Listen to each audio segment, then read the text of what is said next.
troisième cocktail, donc aujourd'hui, ingrédient imposé par notre cher ami Yann Daniel, la chartreuse, mais pas la chartreuse habituelle, chartreuse épiscopale, donc mélange de chartreuse jaune et chartreuse verte.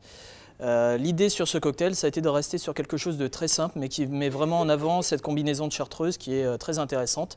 Donc tout simplement, on va prendre des timbales, qui sont des timbales à julep en argent. On va ajouter des feuilles de menthe fraîches dedans. Donc on va prendre voilà, une belle pincée de feuilles de menthe. Ensuite, à l'aide d'un pilon, on va tout simplement la froisser. L'idée, c'est de faire éclater les petites cellules dessus pour dégager les arômes, mais pas de la broyer. On va rechercher de la fraîcheur, mais pas d'amertume. Ensuite, on va ajouter de l'aquavite. Donc là, on va mettre 1 centilitre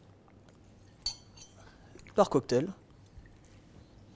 On va ajouter la chartreuse jaune, donc chartreuse épiscopale, 2 tiers de jaune, 1 tiers de verte.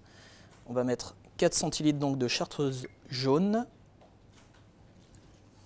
Ensuite, on va rajouter 2 centilitres de chartreuse verte, un petit peu plus puissante celle-ci, un peu plus poussée sur des arômes herbacés que la précédente. Voici donc 2 centilitres par cocktail. Je vais ajouter un petit trait de bitter à l'orange. Voilà. Et ensuite, on va rajouter de la glace pilée dans nos timbales. Un petit coup de cuillère pour remuer, faire un cocktail qui soit bien mélangé quand même, bien homogène. Avec beaucoup de glace pilée dedans.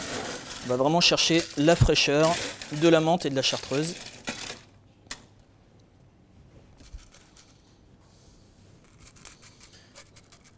On va finir en ajoutant de belles têtes de menthe dessus.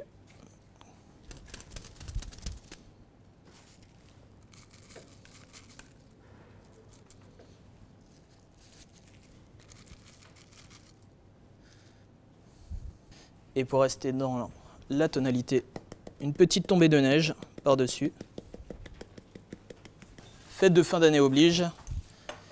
Petite décoration, on va ajouter un sucre d'orge en plus.